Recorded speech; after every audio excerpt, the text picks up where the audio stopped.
to Judson Memorial Church. My name is Micah, and it is my sadness and my honor to welcome you all to this space to celebrate the creative, the generous, the gentle, the love-filled life of Russell Treyz. If you feel him, round of applause. Russ would have loved that applause, and I heard in the back that someone said Russ would have really appreciated that this was a sold-out house, too. So, we are here to grieve. We're here to surround Russ's family with our love and our care.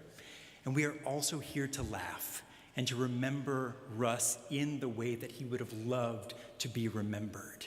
He loved every single person who's in this room, or he loved someone who's connected to every single person in this room. And if you never saw something that Russ created in this room, he changed it forever.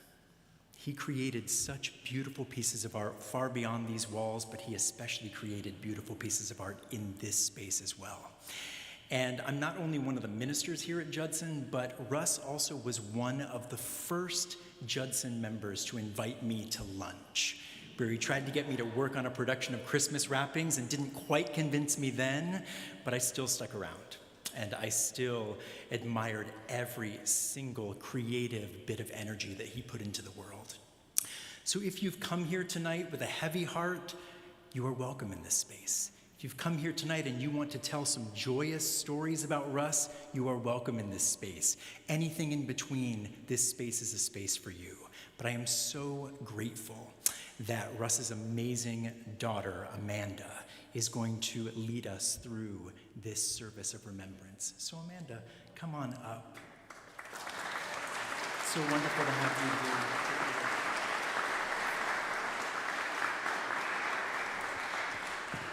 All right, hi, welcome everyone. I'm so honored to have you all here.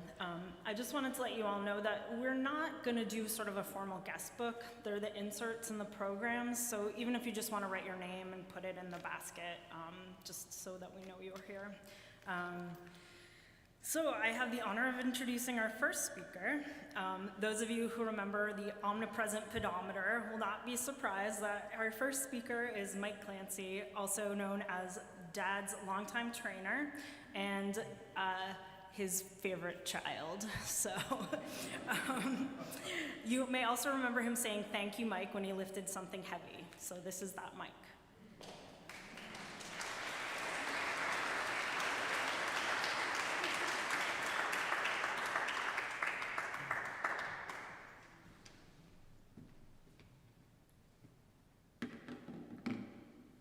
Hello everyone, my name is Mike Clancy, and I had the privilege of being Russ's fitness coach and trainer for the past 11 years. Russ and I shared a unique bond that was like no other. Our 46-year age gap had no effect on the trust and confidence Russ had in my guidance and in me, both personally and professionally. I began working with Russ in 2013 while working at a local gym in the West Village. At the time, I was actually in the process of leaving my employer to start my own private personal training service, and truthfully, I did not anticipate of any new clients would follow me outside the gym. When I informed Russ of my plans of departure, to my surprise, Russ was delighted. He quickly inquired if I would train him in his home. Knowing that I would be serving my clients in the Upper East Side, he said, "Come to my house." This would be a first for me, as I was transparent with the limitations with Russ, but he was fully confident that I could be just as effective in the space at home. Russ's belief in me was inspiring to say the least, and we were successful in establishing a robust training routine within the office space of his home. 1 year later, I moved across the country to pursue an opportunity to grow my brand on the West Coast in Los Angeles. This time I informed Russ of the upcoming move and had a list of professionals for him to consider as my replacement. Yet again, Russ's commitment to our routine was steadfast. Again, to my surprise, Russ suggested we started to find a way to work together instead of breaking up the band, this time using a video conferencing as his suggestion. Mind you, this was 2015, years before Zoom, and at a time when remote training services were mostly unheard of. Yet Russ was willing to rig up his laptop in his office setting so we could continue our training together. In a way, Russ was a pioneer of leveraging technology to improve his physical state. His commitment to his health was second to none. A few years later, I would end up moving back to New York, and Russ welcomed me back, full of excitement and with open arms. Over the years, we would learn more and more about each other, and I thoroughly enjoyed seeing Russ each week, which we never really felt like work for either of us. Russ would allow me to experiment his training with more nuanced, specialized exercises that I was actively learning at the time. Our sessions were more like collaborations, and this unconventional approach allowed us to make substantial progress on Russ's body and its abilities. Unlike most others, Russ would approach our training sessions like an understudy. I would give him a list of exercises, which he would then rewrite in a Word document, leaving enough space for his own notes. He would then add and edit those notes, and sometimes even adding his own diagrams. He would then place them into a 3-ring binder, and then each week we'd go over the list of exercises for him to continue. Russ did everything with full intent. He organized everything neatly, chronologically, and he was always over-prepared. Every one of my appointments, I would walk in, his date book would be open, the pencil would be out, the notebook would be open, the equipment was laid out on the floor, the water was ready for me, and even the payment was ready.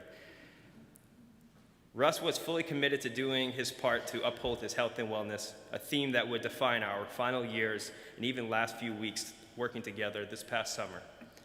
In 2019, as we began training Russ from a pronated face-down position, I started observing a regular occurrence of an instant nosebleed.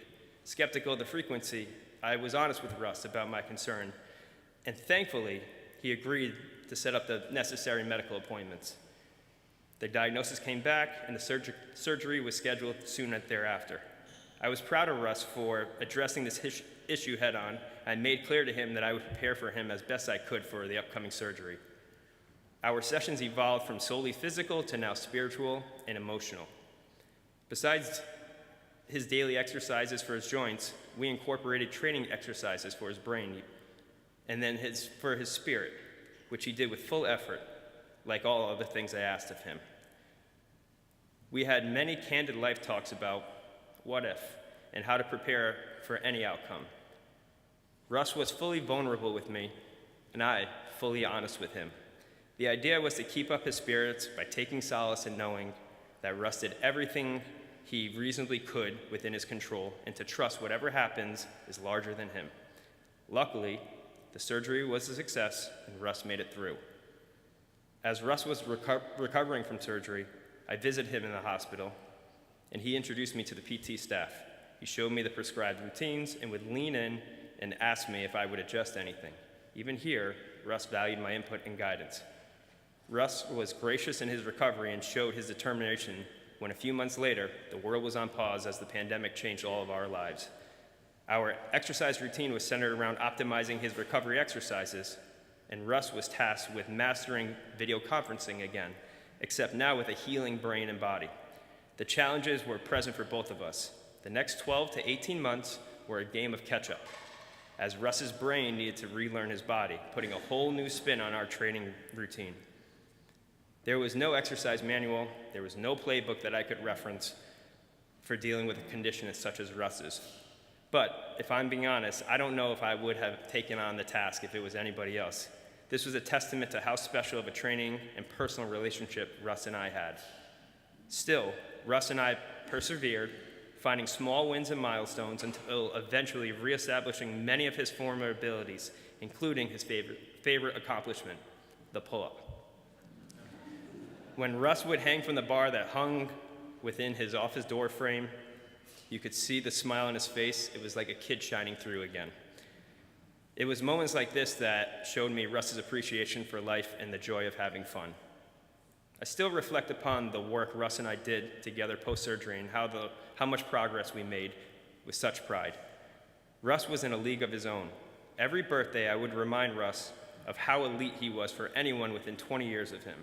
I would highlight fitness statistics and metrics to show Russ the payoffs of his unwavering commitment to health and wellness. During the last year, I noticed small setbacks within Russ's cognitive abilities and feared what could come in the near future. Nevertheless, Russ and I carried on, still making new strides within his body's limits. Leading into the summer, Russ told me of an upcoming family trip to Europe, which involved a boat excursion.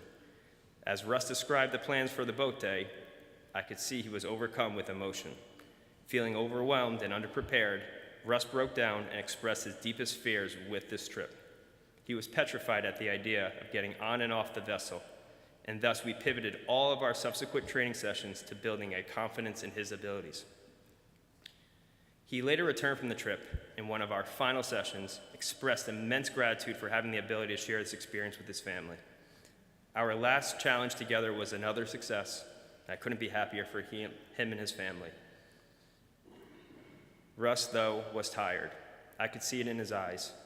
True to his nature, Russ still continued with all of his daily exercises, the 20-minute routine that we established, his daily walks, but his body was growing increasingly fatigued. Knowing he would never give up on himself in what would end up becoming our final session together, I gave Russ my blessing for taking time to relax and let go. We spoke again about the fragility of life and letting go of what we cannot control. A few weeks later, in our last communication, I wished Russ a happy 84th birthday and reminded him how far he's come and how proud I was of him. I will miss his radiant smile, the joy he exuded when talking about his family, his excitement when certain rare flowers would bloom in his backyard, his appreciation for life, his tireless pursuit of pursuing his health and wellness. The impact Russ made on me was far greater than anything I could do for him. Russ will always hold a special place in my heart.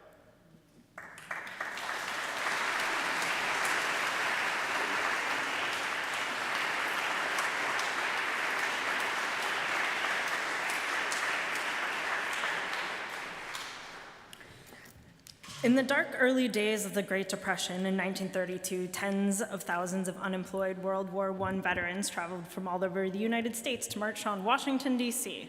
Congress had voted them a cash bonus to be paid in 1945, but they wanted to redeem their bonus certificates immediately because they desperately needed the money. Al Carmines wrote a musical about this episode in 1976, and in 2013, Judson revived it with my dad directing. Matt, who will be performing, and Micah were both in it, as were many more Judson luminaries. Broadway World had this to say about the production. In this environmental theater production of the classic American protest musical, the audience is immersed in the rollicking action and soaring melodies. The Bonus Army not only revives the astounding music of quadruple Obie winner Al Carmines, but it also shows us that the ways of our politicians have remained the same, whether it be 1932, the year of the incident, 1976, when the musical was written, or 2013 or 2024, being surrounded by Al's stirring music sung by a cast of 36 is an exalting experience that is complemented by David Epstein's biting comedy and touching humanity. So this is Matt Cleaver singing from the Bonus Army, People Are Good.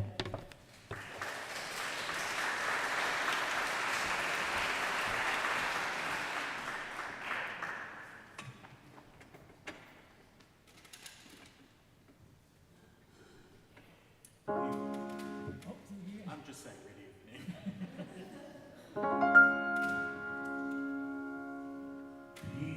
People are good, honey.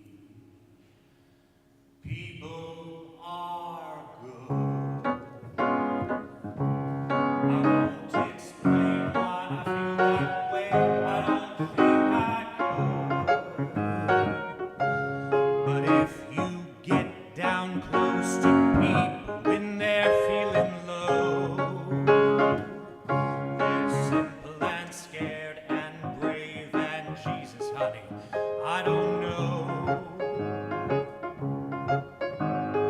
Maybe it's misery loves company like the fella said. Or maybe it's knowing that someday you're gonna be dead. Or maybe it's just that everybody's blood is red.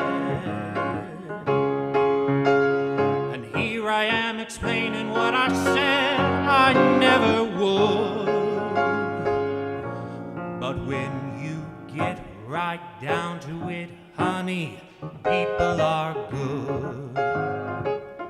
Now I'm not forgiving Hoover and MacArthur and all of them gents, but the reason they're such pricks is beginning to make sense.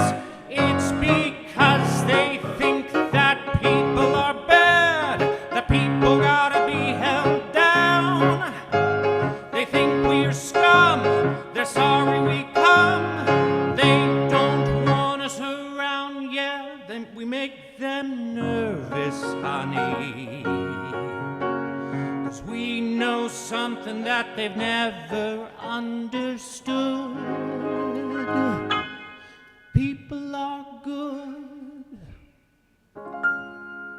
Sure, I get blue, honey. Blue as I can be. But then I see some old codger who's a lot worse off than me. And you get to laughing and telling stories, and you feel so free. Even in your misery, you feel so close and you feel so free. And I'm feeling a way that I never thought I would. And the only way to say it, baby, people are good.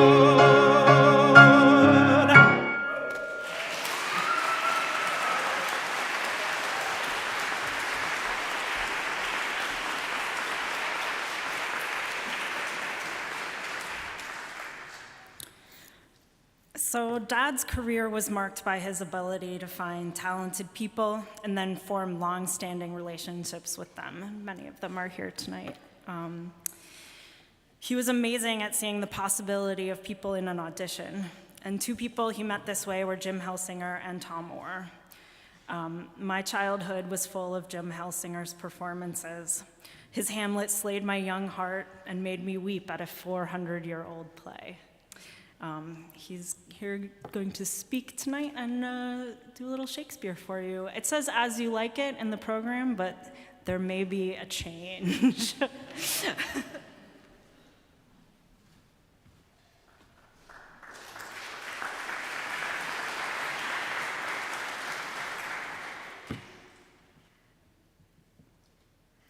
Hi, I'm Jim. Russ cast me in my first off-Broadway play. He introduced me to my wife when we did As You Like It. I wouldn't have a wife or children without Russ Treyz. He introduced me to his fabulous family, who became so dear to me. He taught me how to direct. And for those of you who worked with him, he took such joy in everything, even the smallest things. When we were in rehearsal, he would cry out, "Break! Let's go on break! It's a 5-minute break, everyone!" He made rehearsing fun. He cast me when no one else would.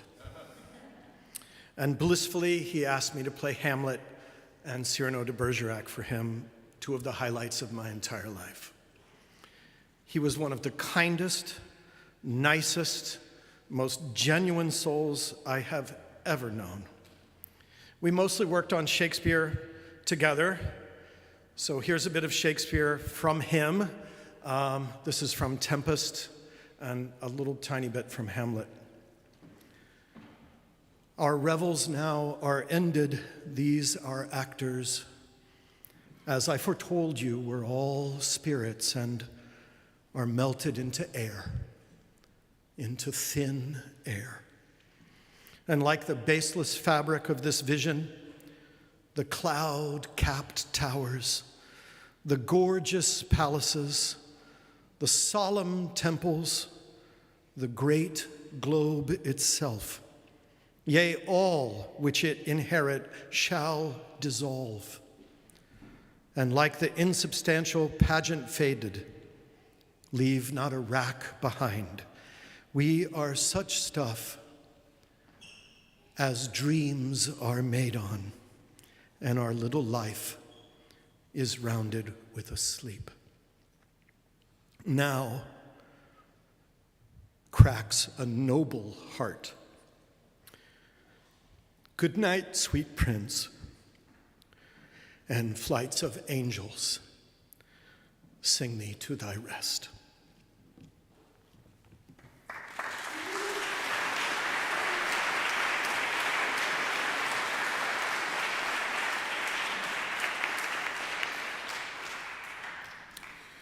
Tom Orr is an actor that worked with my father all over the country and grew up taking care of the house on Bedford Street.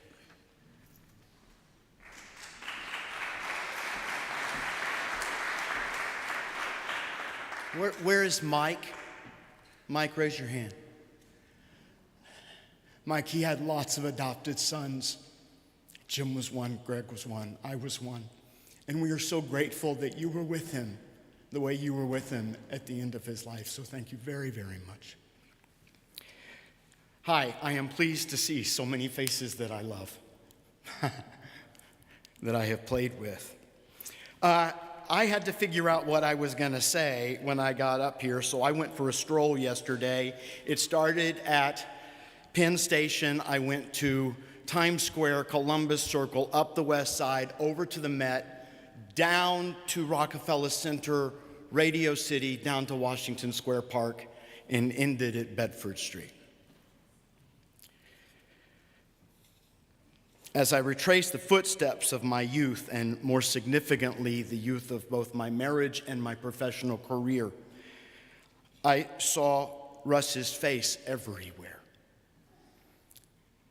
In the theaters where we played, in the parks where we walked and laughed, in the restaurants where we ate, in the streets where we journeyed, in the stairs where we climbed, all the way up to the front door of the house on Bedford Street, where I stood staring at the door, knowing what was on the other side that I had not dealt with. And then it occurred to me, I have refinished that front door 3 times. It's rare that one sees the same person sobbing uncontrollably in each of these locations on the same day throughout New York City. But that was me yesterday. I was overwhelmed with this loss, with the thought of this event. So please forgive me if I repeat that at yet again another auspicious landmark. As Amanda said, my name is Tom, and I am an actor, and we lived here from the late 90s to the early 2000s, and I was lucky enough to be directed by Russ 6 times, 6 different shows, numerous readings and workshops. My position vacillated between his eager puppy dog, his Guy Friday, and Jim Helsinger, Greg Wood 2.0. There are much worse positions I have held in my life. Russ was my mentor and my hero, my dearest friend, my role model, and like some of us in this room, my father of choice. When Alice asked me to say something today, I knew first that I wanted to honor Russ appropriately, and since Russ was joy and laughter personified, I think that that's appropriate and we should laugh some. So I have hopefully brought a little of that. But first, I just want to say thank you to Alice and to Amanda and to Russ for being so generous with his time and sharing him with us, because Jim and Greg and Jeannie and all of us would not have had the relationships had you not given him up in those moments to be with us. And now as a father myself, I know that time away from my family, I know what that means. And as much as I know that he loved theater and actors, I know that he loved you much more. If you ever worked with Russ in the theater, you will recognize what I am pulling out. I refer to these as Russ rehearsal receipts. I think he bought these in bulk. these pads. He would show up at every rehearsal with these pads, and he'd be scribbling it off, and then he'd rip it off as he'd walk over in his kind of tilted way, tired at night, and he'd try to explain it to you. And so I pulled a few of them and kept them and brought them. If you were lucky like me, you went home with pocketfuls. This was not to me, but I kept this. Juliet's dead, the play is over, hurry.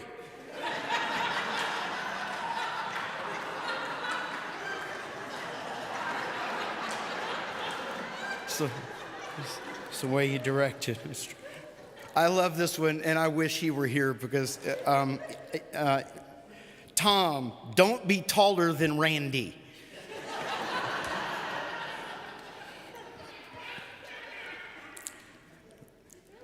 Tom, look into Greg's eyes, either longingly or lovingly.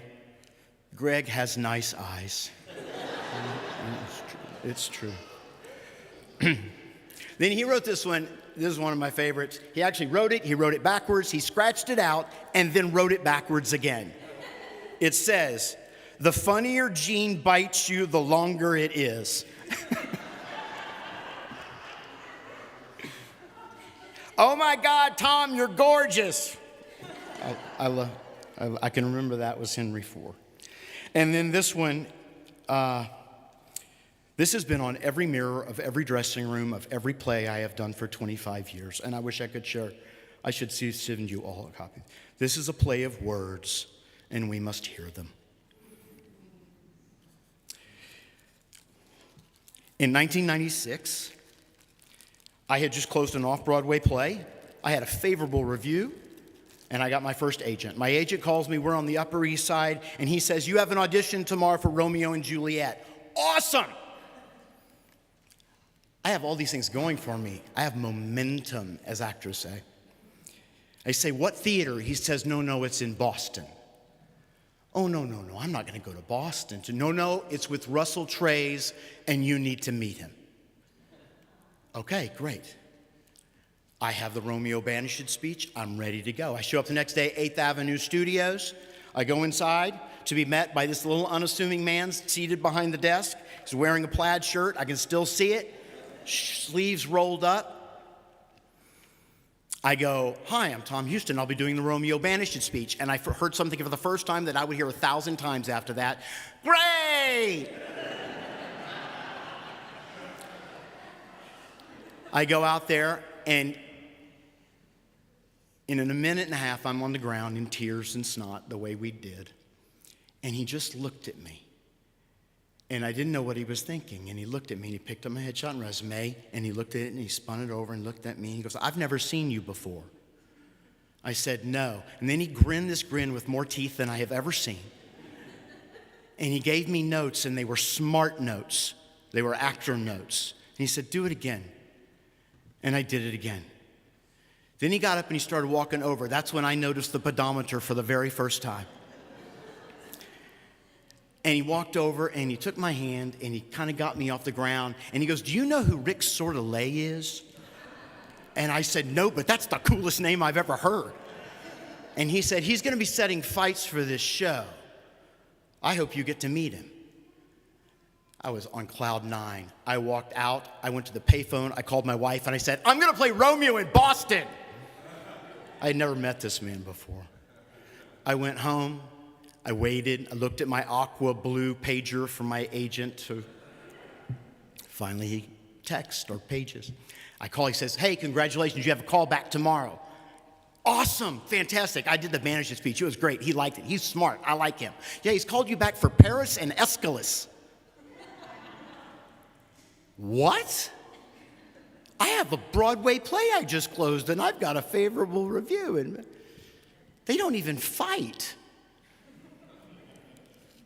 My agent was mad at me. I said, you need to call him back. I can't leave. Call him back and you tell him I would be more than happy to come to callbacks and read for the fighting roles. Tybalt, Mercutio, Romeo. I don't know where I had this coming. Okay. Hung up the phone. I felt really proud of myself in the moment, defending my own self, my integrity. About 7 o'clock at night, I was sick to my stomach. 10 o'clock at night, I was crying. The phone rings. I pick up the phone, Upper East Side. Hello, may I speak with Tom Houston? Yes. This is Russ Treyz. Hi, Mr. Treyz. What can I do for you? Well, I was really happy to see you today, and it was really a pleasure, but I got a note from your agent saying that you won't be coming to callbacks. You can't come to callbacks. Well, it's not that I can't come, it's just, I just closed an off-Broadway play, and I got a really favorable review in the Times, and I have momentum, and great. Well, it says here that you'd be more than happy to read for the fighting roles. Oh, well, yes. He goes, you have fighting experience? Oh, yes, sir. Well, why don't you look at this scene, and this speech for Tybalt? Oh, my God, it worked. Holy cow. Thank you so much, Mr. Treyz. Well, hold on now. It says you'd be more than willing to read for Mercutio as well. Yes, I played the role in college, but that was great. Look at this speech, this scene. Go ahead with the Queen Mab and the Conjuring scene. Okay. Well, if you're going to come in, you might as well read for Romeo, too. Look at this scene, this speech, this. There were 16. It was 10 at night. He said, we start tomorrow at 10. Why don't you come at 9:30 so we have time together? Now, I have asked Russ about this event 3 or 4 times. The only explanation he has really given me is he looked at me and said, Tom, sometimes I'm a stinker. And I don't know why I did what I did, but I crawled in the bathtub with the text and coffee and a quilt. And I was off book for 16 pieces by 7:30 in the morning. Yeah, it's not about me. I saw something in him, and I wanted it. I wanted it so badly.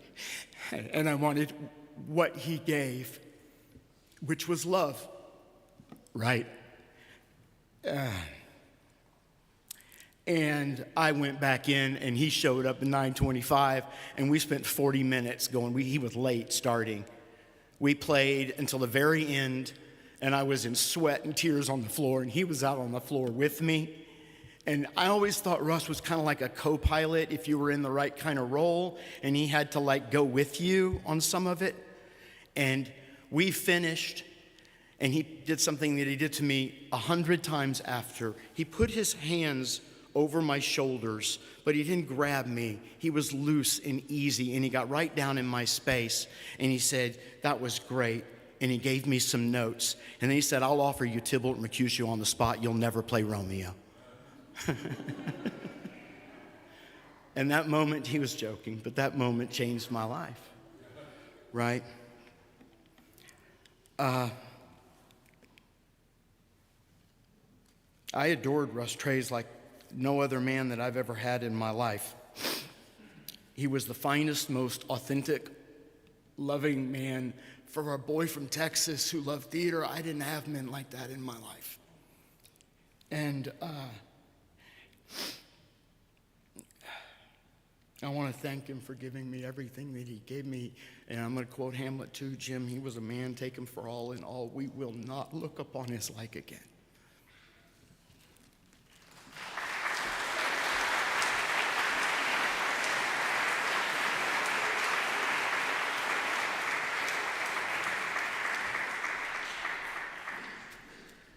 Thank you, Tom. Both Tom and Jim and Greg and Jeannie, all of your hugs remind me of my dad's hugs, so if anyone needs some hugs afterwards. So Christmas Wrappings, I was lucky enough to see my dad's production of Christmas Wrappings right here on these boards at Judson. And if you saw it, you know that it was a master class in stagecraft and humbling in its effective simplicity. You were surrounded by music. You as the audience felt like you were inside the performance, not that it was a separate thing you were observing. He loved Al Carmine's music so much, and these songs I remember singing at Judson were part of that legacy. This is Essie singing from Christmas Wrappings.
I'm Tom Key.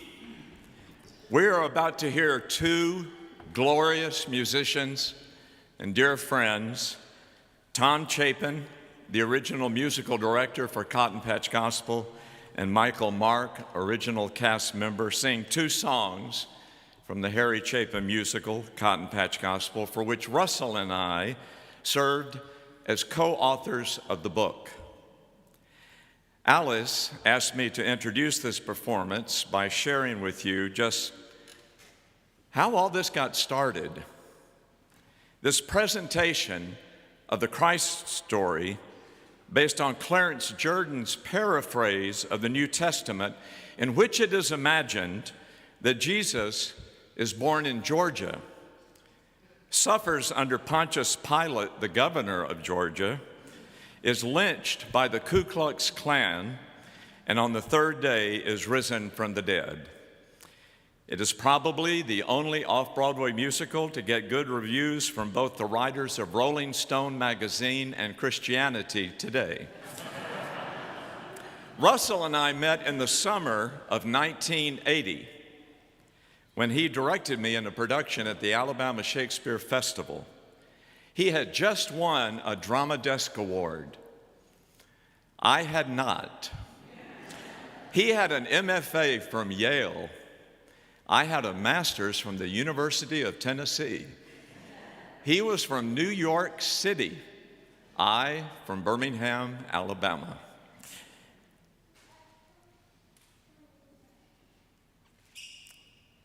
And yet, when I walked into that rehearsal hall on the first day, all of my useless cares of comparison fell away. I could breathe. I could feel joy in the room. It was the warmth of his smile and the respect in his eyes that did it. My part was not big, but it was a pivotal moment, and he persisted to work with me on it until the scene was absolutely spectacular. He was an artist to whom, if an ensemble said yes, he could lift the work to a level of excellence we didn't dare to imagine was achievable on our own. Prior to that summer, I had created a one-man show, Cotton Patch Gospel, guided by the writing of the Greek scholarship of Clarence Jordan's Cotton Patch paraphrase. I was encouraged to perform the work by the people of Koinonia Farm, which he began in the middle of the Jim Crow South in 1942, an interracial farming community in South Georgia, where black people and white people worked together on a pecan farm, prayed together, were paid for their labors equally together.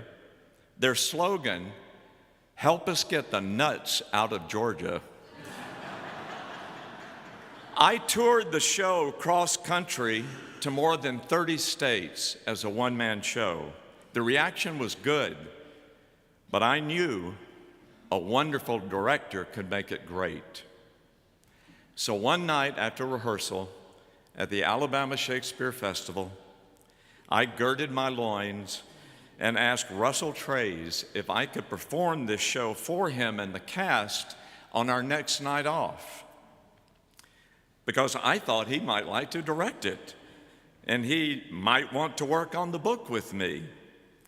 And soon after that, a Broadway producer who was here tonight, Philip Getter, said yes too. And then Philip asked his fellow theater board member, Harry Chapin, to come see the show, and Harry said yes. In fact, he said, I was born to write the music of this show. He was born to write the music of this play, but he passed away before its New York premiere, taken from us by a traffic accident on the Long Island Expressway as he was traveling to do yet another benefit concert for World Hunger. What happened next, and what continues to happen 40 years plus later, is that Cotton Patch Gospel, after a 6-month run off Broadway, plays in thousands of theaters in North America, from major professional theaters to high schools and church productions, often serving as a fundraiser for a cause, especially for food banks. People who have lost a loved one in the military create a YouTube video scored by Harry's song in the show, "You Are Still My Boy." Fathers dance with their daughters at weddings to Harry's Cotton Patch song, "Jubilation." There are condemnations that the show is blasphemous, and there is even a threat of violence from the Ku Klux Klan to an outdoor touring company. It rained on the performance that they threatened to come and shoot the actor for implicating the Klan in the lynching of Jesus. But as our late, great Tennessee bluegrass cast member Pete Corin declared, "When I first heard you do this show, I thought, that's sacrilegious." But then I thought, it's the truth. My personal favorite response to the show was when I literally almost ran into Rosalind Carter in a very dark backstage hallway after she and Jimmy Carter saw the show for their first time at the Alliance Theater in Atlanta. We stopped suddenly about 1.5 feet apart from one another, and I was stunned silent by her huge, beautiful, gracious eyes.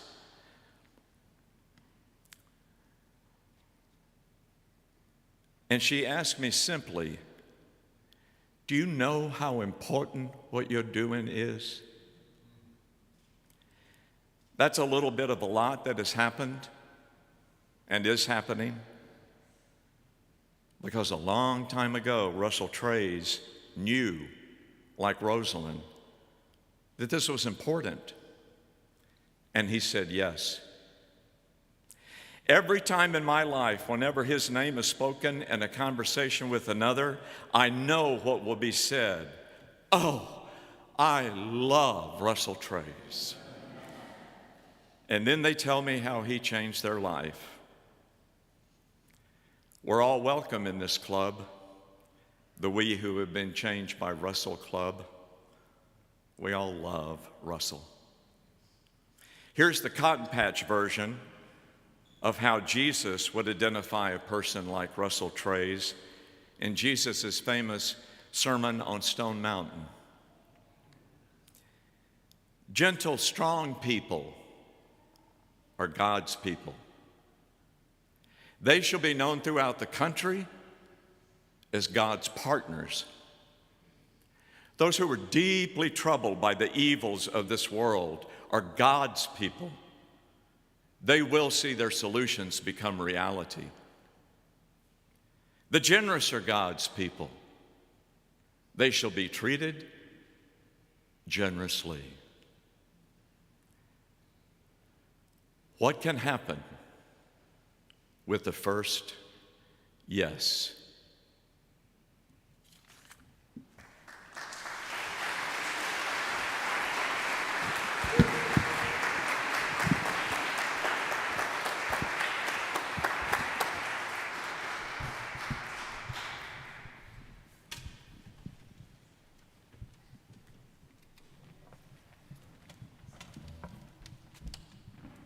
Tom, that was amazing.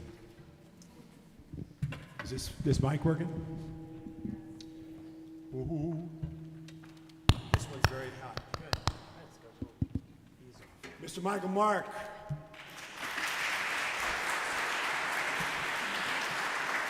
And the very tall Tom Chapin.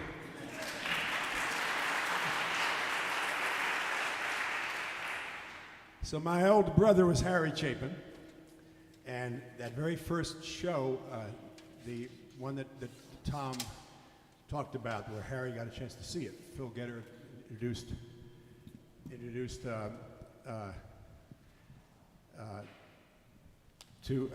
Harry to this, and Harry and I were on a plane back from a whole weekend of benefits, hunger benefits, and I'm getting into LaGuardia, and Harry says, "I'm going to see a show about Jesus as if it took place in a fictional Southern thing." I said, "What?" well, you want to come and see it too? I said, he says, come on. So I went and saw Tom Key do this astonishing thing. And afterwards, I left, but then I got a call. I said, how'd it go, Harry? He says, yeah, I want to do it. I want to do it. And I think Phil, and you talked to Phil's here tonight, but I think he was thinking maybe 1 or 2 songs, you know. But Harry Chapin being Harry Chapin, in my family, we used to talk about Harry as two's company, Harry's a crowd. And he immediately understood how many great songs could come out of this and kept adding to it. And then they started bugging me about being music director. Never been a music director. We were the Chapin brothers, and I've been a folk singer and done a lot of stuff. I've actually done off-Broadway, I did Pump Boys and Dinettes and some other stuff. I never directed. So he called me, I'm too busy, I can't be there. Can you do this? No. Can you do this? It's hard to say no to Harry. I finally said yes, okay? And what made it delightful and amazing right from day one was Russ Treyz just openness. You know, it was never me, it's we. And keeping an eye on the prize and all the little things were so important. And he didn't know folk music at all. And over the course of this whole thing, and Tom Key, of course, was also incredibly open to what was going on. And Harry kept coming up with songs. And I, initially they thought maybe 1 or 2 musicians, and I understood real quickly that this needed a bluegrass band. We needed banjo, guitar, bass, fiddle, and that's what we ended up having, this amazing band. Jim Lauderdale, who now has several Grammys, was in it, Scott Ainsley, and Pete Coram, who just died recently, wonderful bass player. His real name was Jervis Jackson Coram III. Right. And he'd never had a bagel before he got here. Or sushi. And Michael Mark. And Michael has been a great friend ever since and playing music with me. We've written jillions of children's songs and stuff over the years. Anyway, it was an amazing thing. Changed my life. And then Harry, after the initial out-of-town thing in Boston, died. And the world cracked and for the family. And then it stopped for a while. And then sometime in the fall, I got a call from Phil Gatter, who says, maybe we think it's time we should do this again. And that was great. Working with these guys and on this project and with Russ, when you're grieving, was a gift. Michael Mark. Well, yeah, I think so. I'm proud to be standing up here and being able to let this music speak for itself. But the beauty of what we're doing here is that we're all here because of Russ. And the thing that he gave me was an introduction actually to working with Tom for the last 40 years. And I think that one of the things about Russ was his range, because I loved the stories about the little notes, because we didn't get notes, but we did get great. It may be the word of the night. And the thing about Russ was he was able to see this was quite an experiment.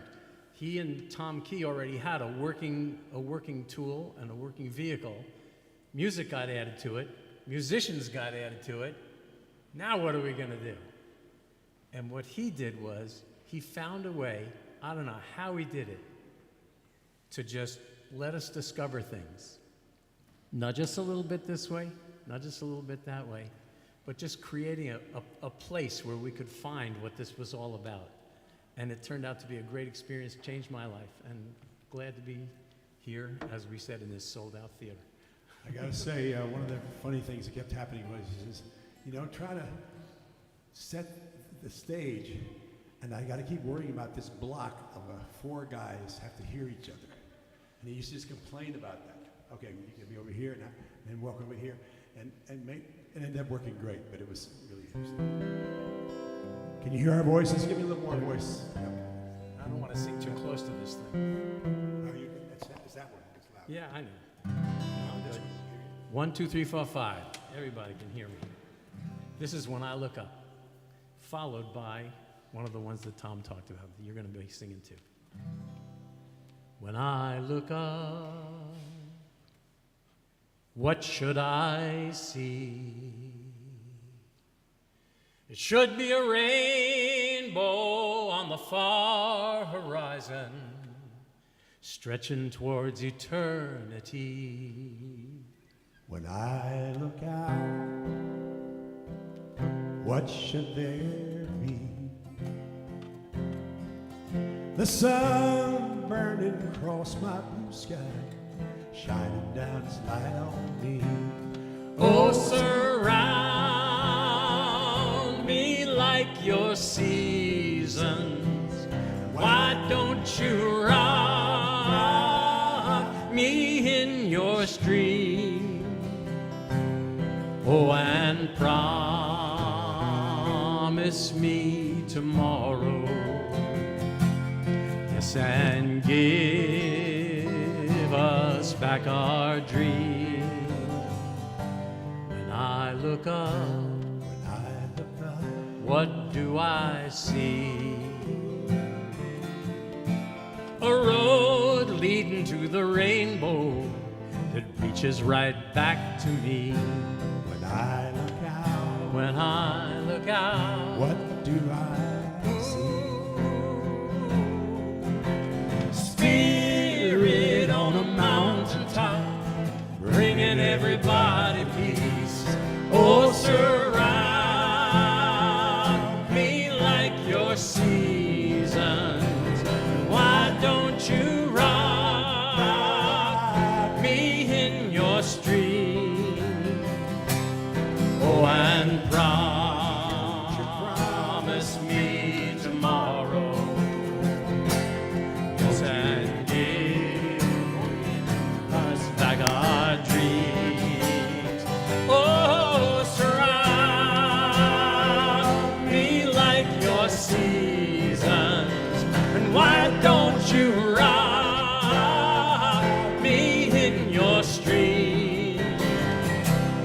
Oh, and won't you promise me tomorrow that you give us back our dreams, give us back our dreams.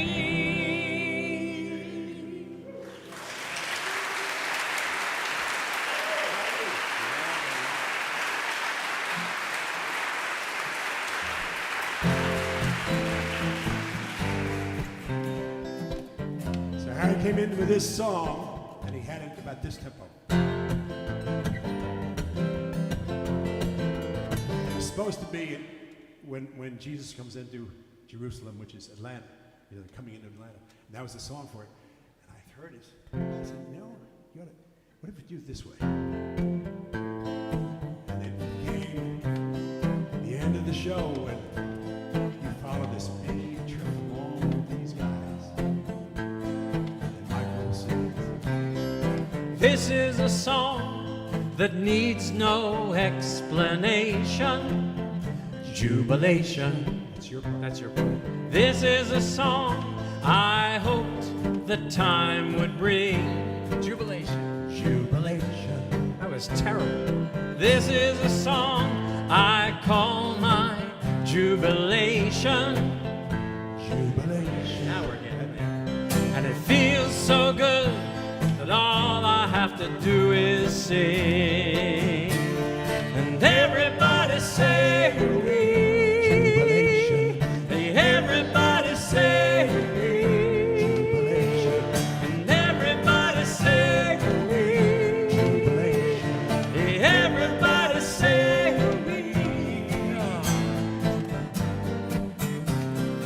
everybody wants to touch his dream just one time. Jubilation. I know I'll never ever get this close again. Jubilation, good. And everybody to feel that feeling sometime, jubilation. That's why I don't want today to come to an end. And everybody say hooray, jubilation. Hey, everybody say hooray. Hey, everybody say hooray. Hey, everybody say hooray. Love the Lord your God with all your heart, soul, and mind. Love your neighbor as you love yourself. Everybody wants to touch his dream just one time. Love the Lord your God I know I'll never ever get this close with all your heart, soul, and mind. Everybody wants to feel that feeling.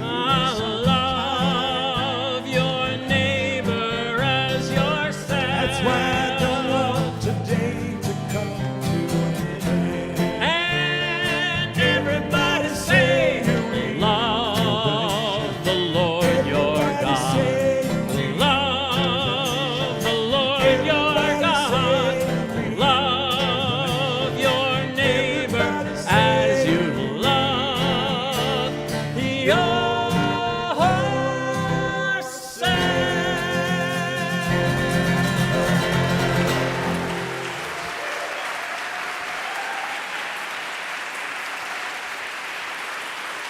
Russ.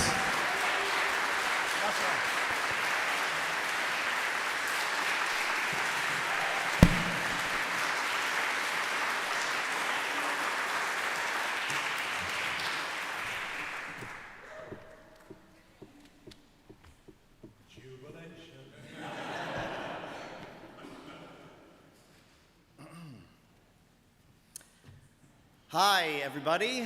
I'm Ross. I'm Russ's biological son. Thank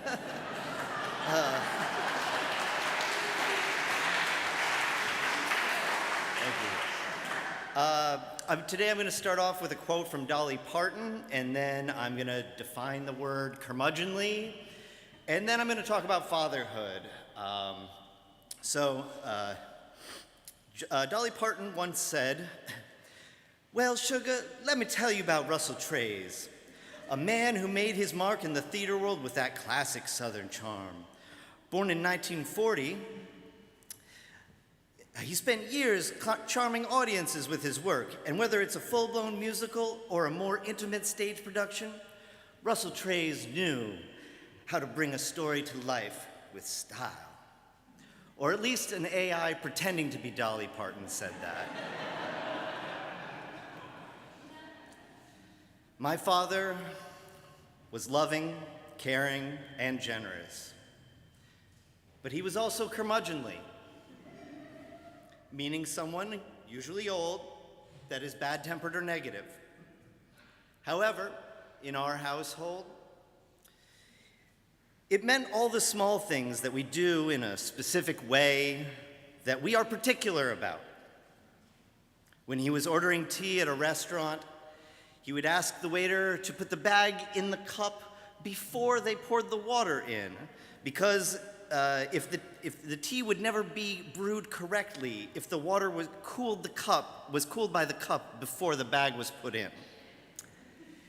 He wore the same style of shoes for at least 40 years. Black New Balance, extra wide. I remember he got one pair of a different brand when I was 9 years old, and he had to get rid of it within a month.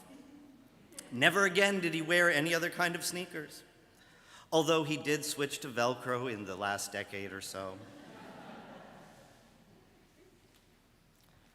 T-shirt with a breast pocket. Unbuttoned plaid shirt, blue jeans, New Balance, extra wide. That was curmudgeonly in our household. For me, fatherhood is going halvesies with your best friend on a DIY clone, and then trying to communicate with an alternate universe version of yourself across 40 years of time. We can look backwards at our parents and forwards at our own children and see parts of ourselves in both directions. I am a curmudgeon as my father was before me. I love Shakespeare because 1 year before the shoe ordeal, when I was 8 years old, we went to a production of King Lear. I sat in his lap the whole time. He loves Shakespeare, and so do I. I've been told I have a thing for tapestries. I don't see it. I think it's perfectly normal to compare the unicorn tapestries to the Lady and the Unicorn series, or to talk about which parts of the Bayeux Tapestry may or may not be altered, and how that may influence our accepted version of the events of the Battle of Hastings and what led up to it. Or instead of calling them tapestries, just calling them taps. Perfectly normal. It's also perfectly normal to feel better about giving gifts than receiving them, because that is what he loved more than anything, to give rather than to receive. He would try to trick you by saying he didn't want the last half of his sandwich if he thought you were hungry, or plan an extra whole day on a trip just to visit a castle that was in a book that you read. That was having Russ as your father, and that is what being a father has become to me. Now, I was originally going to end with the quote of a famous celebrity, or define some other word, or talk about more of what being a father was, but instead I think I'm just going to take a page out of his book and thank you all for being here. He would have been really embarrassed that this many people got together to talk about him. So thank you all wherever you came from, and have a good night.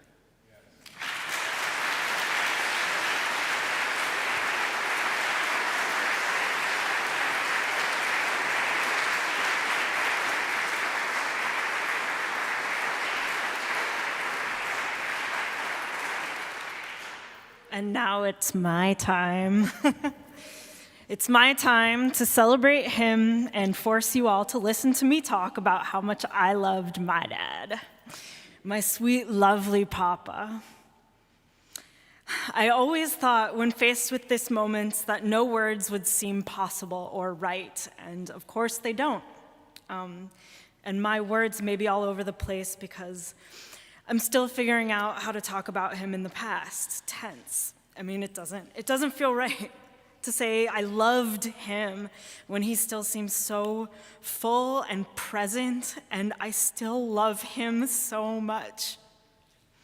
And yet here we are. Without exaggeration, I can say that he was the kindest man that I have ever met.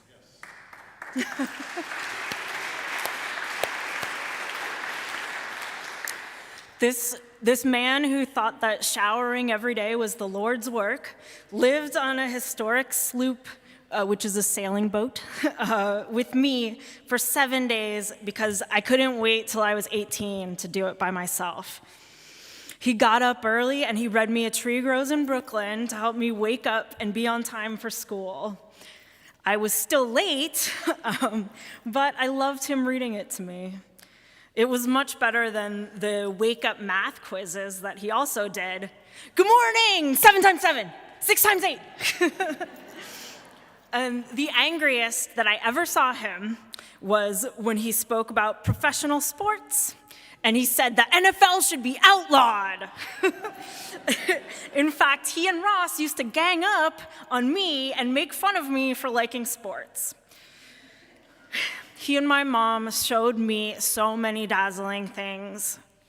We spent our childhood at the Met and the Natural History Museum. They've been members of the Met for longer than they've been married, which is over 50 years. I'd seen 3 productions of King John by the time I was 20. And when I took a art history class in high school, I'd seen every single piece of art in person, except for 2 in the whole year of slides that they showed me.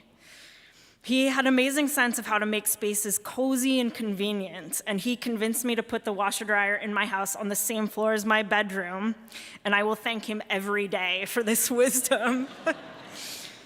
He was maniacally curious about everything. There was no dusty, dark corner of any place we visited that he didn't desperately want to see. He always wanted to go up the last steps, around that last corner. Let me just run over and see it. He had the biggest heart that you could fit into a human body. And when I was younger, I absolutely worshiped him.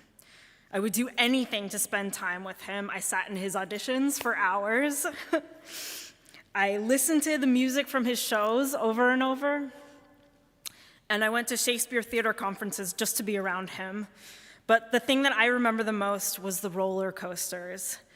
I was terrified of them.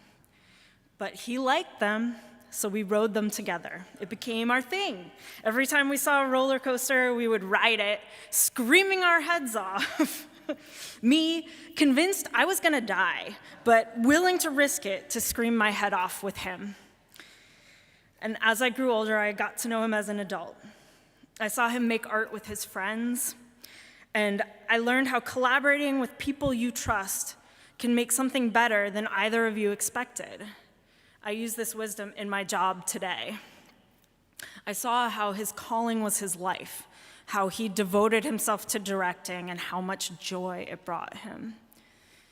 And I began to notice so many of his stories, the way he told them, his accomplishments were things that had happened to him, not things he achieved. He only got into Princeton because he told his interviewer that he loved the costumes the band wore. He only got into the opera chorus at Chautauqua because the director was distracted at a critical moment. His struggles were my struggles, the struggle to put myself out there, to sell myself, to schmooze. He had a quiet wisdom, and he never showed it off. He taught me how to move through the world, treat everyone with respect and kindness. Anyone you meet can be your new best friend. Love with passion, be authentic, don't be ashamed to be sensitive. He was a different kind of manly. And still, I learned things about him. One night when I was in my 30s, after we saw a show, my dad, who always wanted to come home and eat his raw oats with orange juice before going to bed, instead of turning onto Bedford, he kept on going down the street. This night, we weren't going to sleep. Tonight, me and my mom and dad, we were going out.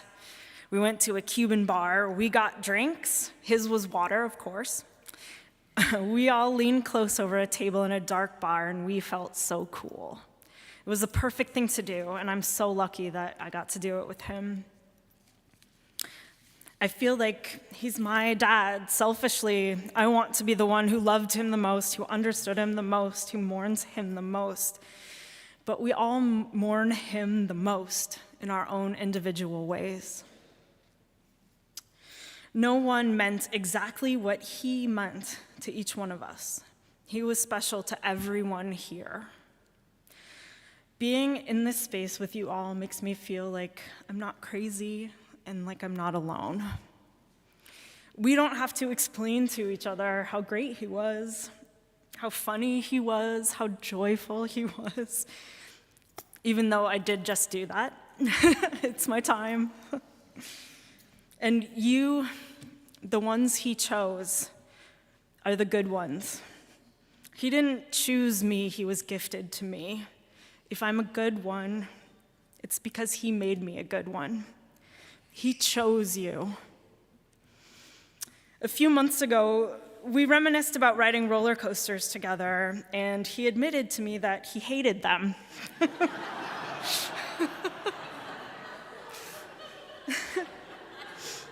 He was just as scared as I was, but he wanted to spend time with me, so he suffered through them. The thing was, the more we rode together, the more my love of the rides became genuine. Once I realized that I wasn't going to die, I actually loved the adventure, the experience, and the thrill. He gave that to me. Curiosity, the thrill of adventure, and the ability to love someone so much that you'd risk your life to scream next to them on a roller coaster. All of us here know we have that part of him inside of us. The most beautiful and the most shining part of me is him.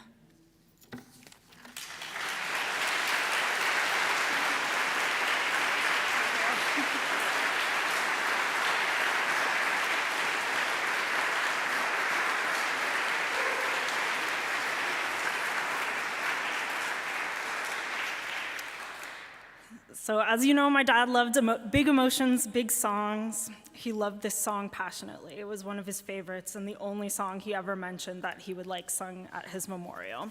Here to sing it is Jeff McCarthy. He met my dad at Pacific Conservatory Theater, PCPA, when Jeff was a student. Jeff has gone on to an illustrious career in film and television and Broadway. On Broadway, he originated the role of Officer Lockstock in Urinetown, played the Beast in Beauty and the Beast and Billy Flynn in Chicago, and opposite Anthony Quinn in Zorba. He recently starred as William Kunstler in Jeffrey Sweet's Kunstler in London. He has made over 35 guest appearances on TV shows such as Elementary, The Good Wife, Law and Order SVU, Cheers, LA Law, and Star Trek. He's directed Danny and the Deep Blue Sea, The Glass Menagerie, and Urinetown. Jeff McCarthy.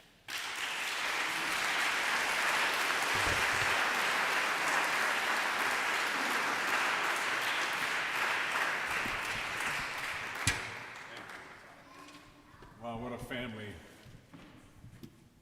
The Treyz family is phenomenal. I never played this role with Russ, but he loved this song apparently and wanted it sung at his funeral, at his memorial. And apparently his 14-year-old sister died in a car wreck, right? And it was sung at her memorial as well. So it had a lot of resonance in Russ's life. Okay.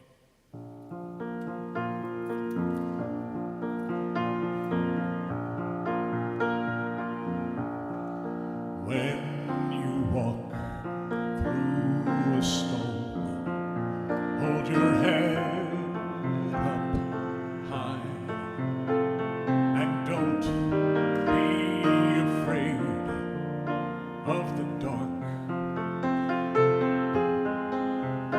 At the end of the storm, there's a golden sky and the sweet silver song of a lark. Walk on through the wind, walk on through the rain, though your dreams be tossed and blown. Walk on with hope in your heart, and you'll never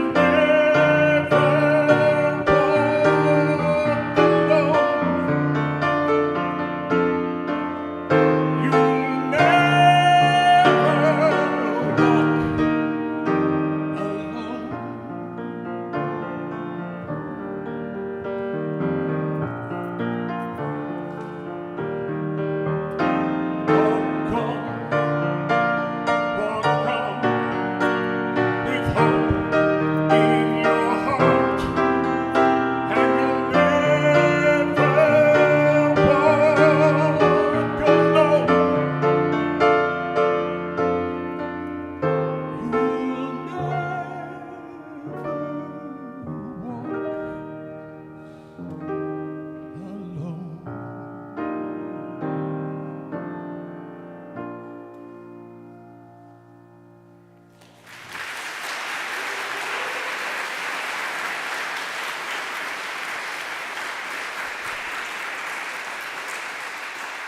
I meant to add one little thing. You know, the lyric says, walk on with hope in your heart, and you'll never walk alone. My dear stepmother, Hope, died this morning. And so this was a complicated day, to say the least. But she was 98 years old, so, yeah. Thank you all.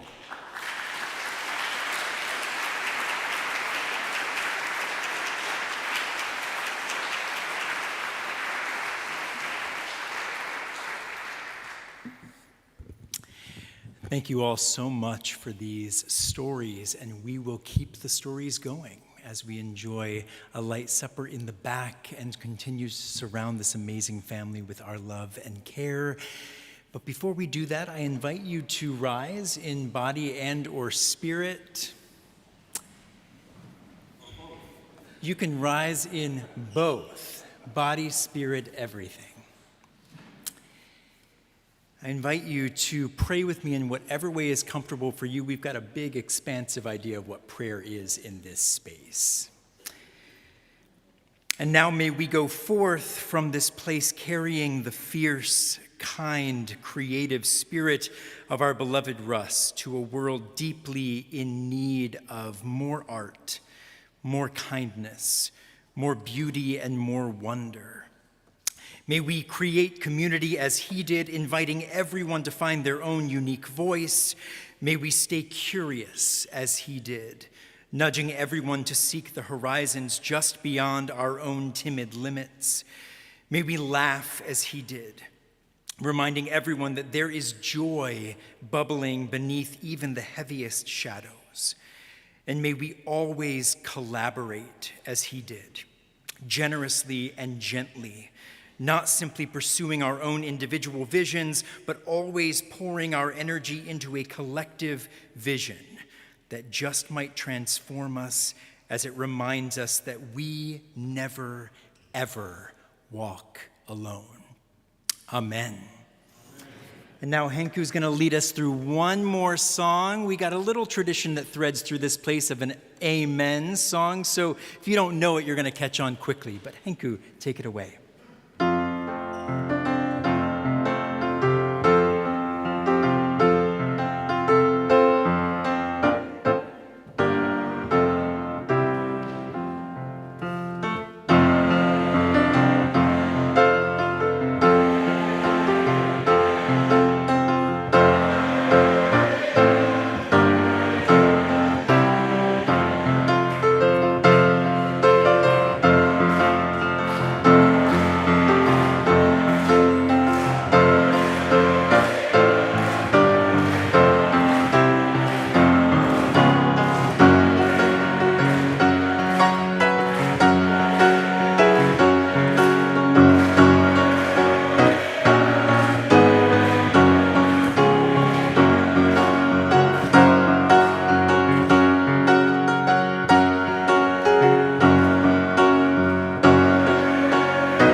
Thank you, everybody. Don't forget to write your name on the little inserts, and please have some food and drink.